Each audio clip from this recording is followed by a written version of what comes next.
பூங்காற்று நேயர்களுக்கு வணக்கம். நம்ம எல்லாருக்குமே புதுசா ஒரு திங் வாங்குறது அப்படின்னா வந்துட்டு ரொம்ப ஆசையா தான் இருக்கும், ரொம்ப எக்ஸைட்மெண்ட்டாக தான் இருக்கும். ஸோ புது துணி எடுக்க போறோம், புதுசா வந்துட்டு ஒரு கார் வாங்க போறோம், இல்ல புது வீடு வாங்க போறோம் அப்படின்னா கண்டிப்பா நம்ம ஒரு சந்தோஷத்துல உற்சாகத்துல தான் இருப்போம். அண்ட் இந்த மாதிரி நம்ம ஏதாவது வாங்குறோம்னு வச்சுக்கோங்களேன், டக்குன்னு போயிட்டு உடனே வாங்கிட்டு வர மாட்டோம் இல்லையா? ஒரு வீடு வாங்குறதா இருந்தாலும் சரி, துணி வாங்குறதா இருந்தாலும் சரி, நகை வாங்குறதா இருந்தாலும் சரி, ஒரு 10 டைம்ஸ் 20 டைம்ஸ் நம்ம யோசிப்போம், நிறைய பேர் கூட டிஸ்கஸ் பண்ணுவோம். இதெல்லாம் பண்ணிட்டு தான் நம்ம அதை வாங்குவோம். ஆனா நமக்கான பாத அணி, அதாவது செப்பல் வாங்கும் போது நம்ம இந்த மாதிரி பண்றோமா? கண்டிப்பா இல்ல. போவோம், டக்குன்னு செப்பல் ஒண்ணு பார்ப்போம், அதோட விலை என்ன அப்படின்னு கேட்டுட்டு நம்ம பாட்டுக்கு வாங்கிட்டு வந்துரும். நமக்கு அது கரெக்டா இருக்கா இல்லையாங்கிறது கூட நம்ம பார்க்க மாட்டோம். பார்க்கறதுக்கு நல்லா இருக்கா இல்லையாங்கிறது மட்டும்தான் கொஞ்சம் பேர் பார்ப்பாங்க. பட் டயபெட்டிக் பேஷண்ட்ஸ் இந்த மாதிரி பண்ணலாமா அப்படின்னு கேட்டா கண்டிப்பா பண்ணக்கூடாது.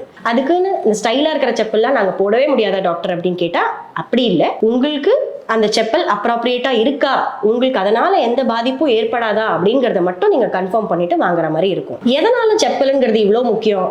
அது சாதாரண ஒரு செப்பல் தானே, என்ன போட்டா என்ன அப்படிங்கறது நீங்க நினைக்கலாம். பட் ஆனா தப்பான செப்பல் போட்டு கால்கள்ல புண் வந்து விரல்களை இழந்தவங்க நிறைய பேர் இருக்காங்க. எல்லா வீடியோலும் இந்த டாக்டர் பயமுறுத்துறாங்க அப்படின்னு நினைக்காதீங்க. இந்த மாதிரி சிம்பிள் விஷயங்கள் தான் பிரச்சனைகள் காஸ் பண்ணும். ஸோ இந்த மாதிரி சிம்பிள் விஷயத்துல நம்ம கரெக்டா செஞ்சுட்டோம்னு வச்சுக்கோங்களேன், பிரச்சனை இல்லாம நிறைய நாளைக்கு நம்மளோட காலையே நம்ம நடந்துக்கலாம். ஸோ செப்பல் வாங்க போறோம் அப்படின்னா ஐடியல் டைம் எப்ப அப்படின்னு பார்த்தோம்னா ஈவினிங் டைம்ல தான் நம்ம வாங்கணும். எல்லாருக்குமே பார்த்தோம்னா காலையில விட சாயங்காலம் அவங்களோட பாதத்தோட சைஸ் கொஞ்சம் ஜாஸ்தி ஆகும். ஏன்னா நம்ம நடந்துட்டே இருக்கோம், நின்றுட்டே இருக்கோம், சோ கொஞ்சம் வீக்கம் வரும். சோ ஒரு சுகர் பேஷண்ட் செப்பல் வாங்கணும் அப்படின்னா சாயங்காலம் போய் வாங்குறாங்கன்னா அந்த சைஸ் அவங்களுக்கு எப்பயுமே கரெக்டா இருக்கும். இதுவே காலையில போய் வாங்கிடுறாங்க, towards the end of the day வேலையெல்லாம் முடிச்சதுக்கு அப்புறம் பாதம் கொஞ்சம் சைஸ் பெருசாகுதுன்னு வச்சுக்கோங்களேன், அப்ப அந்த செப்பலுக்கு அந்த கால் சைஸ் பெருசாயிடும் அண்ட் டைட் ஆயிடும். சோ இதனால அவங்களுக்கு பிரச்சனைகள் தான் ஜாஸ்தி ஆகும். ஃப்ரிக்ஷனால அல்சர்ஸ் எல்லாம் வர ஆரம்பிச்சிடும். சோ உங்களுக்கு டயபெட்டிஸ் மட்டும்தான் இருக்கு, பாதத்துல வந்துட்டு நரம்பு பாதிப்பு இல்ல, ரத்த ஓட்டத்துல எதுவும் பாதிப்பு இல்ல உங்களோட பாதத்தோட ஷேப்ல எதுவும் சேஞ்ச் இல்ல அப்படின்னு வச்சுக்கோங்க.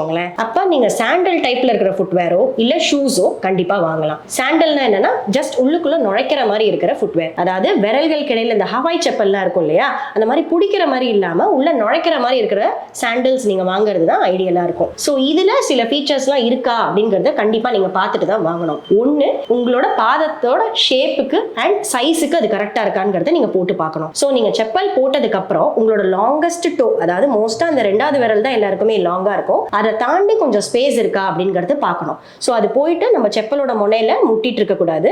ஸோ கண்டிப்பா அதை தாண்டி ஸ்பேஸ் டெஃபினட்டா இருக்கணும். அதே மாதிரி உங்களோட விரல்கள் எல்லாம் அகாமடேட் பண்ற ஸ்பேஸ், அதாவது டோ பாக்ஸ் அப்படின்னு சொல்லுவோம் செப்பல்லையோ ஷூலையோ, ஸோ அது வந்துட்டு நல்ல அகலமா இருக்கான்னு பார்த்து வாங்கணும். ஸோ அது ரொம்ப குறுகலா இருந்ததுன்னா என்ன ஆகும் அப்படின்னா விரல்கள்ல ஒண்ணு மேல ஒண்ணு வர ஆரம்பிச்சிடும். ஸோ இந்த மாதிரி வரும்போது நம்மளே வந்துட்டு டிஃபார்மிட்டி காஸ் பண்ணுவோம் தப்பான செப்பல் போட்டு. ஸோ உங்க செப்பலோட நீளம் கரெக்டா இருக்கா, அதோட டோ பாக்ஸ் வந்துட்டு அகலமா இருக்காங்கிறத நீங்க முக்கியமா பார்க்கணும். ஹீல்ஸை பொறுத்த வரைக்கும் ரொம்ப அதிகமா நம்ம ஹீல்ஸ் யூஸ் பண்ணோம்னா என்ன ஆகும்னா முன்பாதத்துல அழுத்தம் ஜாஸ்தி ஆகும். சோ நீங்க நடக்கும்போது இப்படி நடப்பீங்க, சோ இங்க ஹீல்ஸ் ஜாஸ்தியா இருக்கிறதுனால முன்பாதத்துல அழுத்தம் ஜாஸ்தியா ஏற்பட்டு கால் ஆணிகள் வரதுக்கான நிறைய வாய்ப்புகள் இருக்கு. ஆசச்சே டயபெட்டிக் பேஷண்ட்ஸ்ல கால்ல அழுத்தம் ஜாஸ்தியா இருக்கும்.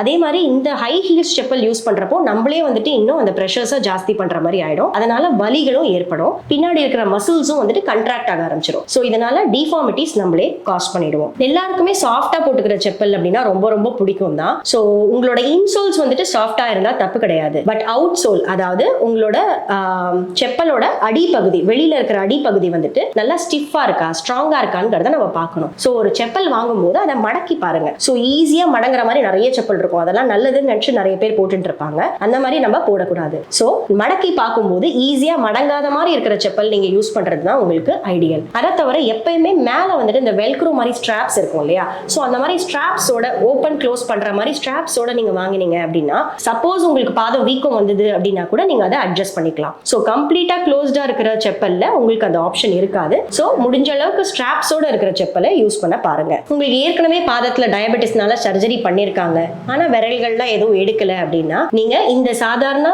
ஷாப்ஸ்ல கிடைக்கிற செப்பல் யூஸ் பண்றது கரெக்டா வராது. சோ உங்களுக்குன்னு வந்துட்டு உங்களோட பாதத்தோட ஷேப்புக்கு ஏத்த மாதிரி இன்சோல்ஸ் பண்ணி கொடுக்கிற நிறுவனங்கள் நிறைய இருக்கு. சோ அந்த மாதிரி இடத்துக்கு நீங்க போனீங்கன்னு வச்சுக்கோங்களேன், உங்களோட அடிப்பாதம் அதாவது இன்சோலோட ஸ்கேனிங் எடுத்துப்பாங்க. சோ ஸ்கேன் பண்ணிட்டு எந்தெந்த இடத்துல எந்தெந்த அழுத்தம் இருக்கு அப்படிங்கறத பார்த்துட்டு அதுக்கு ஏத்த மாதிரி அவங்க இன்சோல் பண்ணி கொடுப்பாங்க. இந்த இன்சோலை வந்துட்டு நீங்க உங்களோட சாண்டல்லையோ இல்ல நீங்க வாக்கிங் போறப்ப யூஸ் பண்ற ஷூஸ்லயோ நீங்க வந்துட்டு அதை இன்சர்ட் பண்ணிக்கலாம். சோ இந்த மாதிரி கஸ்டமைஸ்டு இன்சோல்ஸ் ஆர் கஸ்டமைஸ்டு ஃபுட்வேர் அப்படிங்கிறது தான் உங்களுக்கு ஐடியலா இருக்கும். இல்ல உங்களுக்கு ஆல்ரெடி சர்ஜரி பண்ணி ஒரு விரல் எடுத்திருக்காங்க, 2-3 விரல் எடுத்திருக்காங்க அப்படின்னா உங்களுக்கு இந்த கஸ்டமைஸ்டு ஃபுட்வேரோட சேர்த்து அந்த விரல்கள் இல்லாத இடத்துல வந்துட்டு ஸ்பேசர், அதாவது மேற்கொண்டு விரல்கள்லாம் தள்ளி தள்ளி வராம இருக்கிறதுக்காக ஒரு ஃபில்லிங் வச்சு கொடுப்பாங்க. ஸோ அந்த மாதிரி ஃபுட்வேர் தான் நீங்க யூஸ் பண்ற மாதிரி இருக்கும். நீங்க சாண்டல்ஸ் யூஸ் பண்றீங்க அப்படின்னா கண்டிப்பா பின்னாடி பேக் ஸ்ட்ராப் இருக்கான்னு பார்த்து வாங்குங்க. ஏன்னா நிறைய டயபெட்டிக் பேஷண்ட்ஸ்க்கு என்ன ஆகும் அப்படின்னா நரம்பு பாதிப்புனால அவங்க காலை விட்டு செப்பல் போகிறதே அவங்களுக்கு தெரியாது. வண்டியில கொஞ்சம் தூரம் போயிட்டே இருப்பாங்க, திடீர்னு காலை பார்க்கும்போது தான் செப்பல் எங்கேயோ கைண்டு விழுந்துருச்சு அப்படிங்கிறதே தெரியும். ஸோ நிறைய பேருக்கு நடக்கும்போது செப்பல் காலை விட்டு போயிட்டே இருக்கு டாக்டர் அப்படின்னு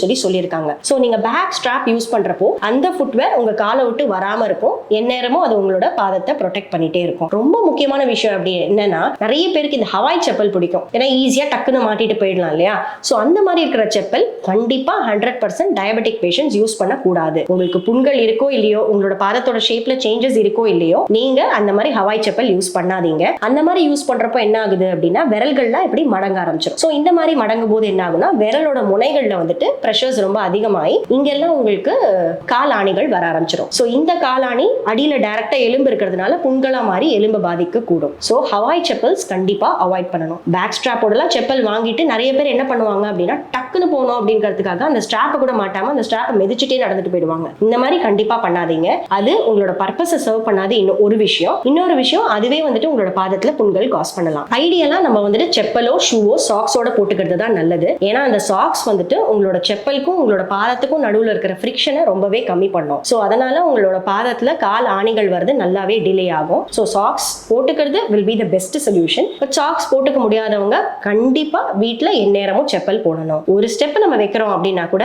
எந்திரிச்சு நிக்கிறோம்னா கூட காலில் நம்ம செப்பல் இல்லாம நிக்க கூடாது. ஸோ செப்பல் வாங்குறீங்க அப்படின்னா அது மற்றவங்களுக்கு பார்க்கறதுக்கு அழகா இருக்கோ இல்லையோ, உங்களோட பாதத்தை அது காப்பாத்துமா, உங்களோட பாதத்தை அது பத்திரமா வச்சுக்குமா அப்படிங்கிற இந்த டிப்ஸ் எல்லாம் ஃபாலோ பண்ணிட்டு அதை வாங்குங்க. அதனாலதான் அந்த காலத்துல செப்பலுக்கு பாதரட்சை அப்படின்னு சொல்லி பேர் வச்சிருக்காங்க. நீங்க செப்பல் வாங்கிட்டீங்க, கரெக்டான செப்பல்லாம் போட்டுக்க ஆரம்பிச்சிட்டீங்க அப்படின்னா அதே செப்பலை நம்ம வந்துட்டு ஒரு 5-6 வருஷம் வச்சுக்கிற மாதிரி வச்சுக்கூடாது. ஏன்னா நம்ம யூஸ் பண்றோமோ யூஸ் பண்ணலையோ அந்த மெட்டீரியலுக்கான லைஃப் அப்படிங்கிறது 1 இயர் கிட்ட தான் வரும். ஸோ எவ்ரி இயர் உங்களோட செப்பலை நீங்க சேஞ்ச் பண்ற மாதிரி இருக்கும். ஏன்னா நம்ம யூஸ் பண்றோம் அப்படின்னா தேய்மானங்கள் ஏற்படும். ஸோ ப்ரெஷர்ஸ் வந்துட்டு அனீவனா டிஸ்ட்ரிபியூட் ஆக ஆரம்பிச்சிடும். ஸோ கண்டிப்பா வருஷத்துக்கு ஒரு தடவை உங்களோட செப்பலை மாத்திருங்க. ஸோ இந்த வீடியோல நம்ம கரெக்டான ஃபுட்வேர் எப்படி சூஸ் பண்றதுங்கிறத பத்தி பார்த்தோம். இதை பத்தி உங்களுக்கு ஏதாவது சந்தேகங்கள் இருந்தது அப்படின்னா நீங்க கமெண்ட் பண்ணலாம். அதை பத்தி நாங்க விளக்கம் கூற தயாரா இருக்கோம். இதுக்கப்புறம் இருக்கிற வீடியோஸ்ல நம்ம மேற்கொண்டு வேற டாபிக்ஸ் பார்ப்போம். பூங்காற்று இது நாளைய நல்வாழ்விற்கான வழிகாட்டி.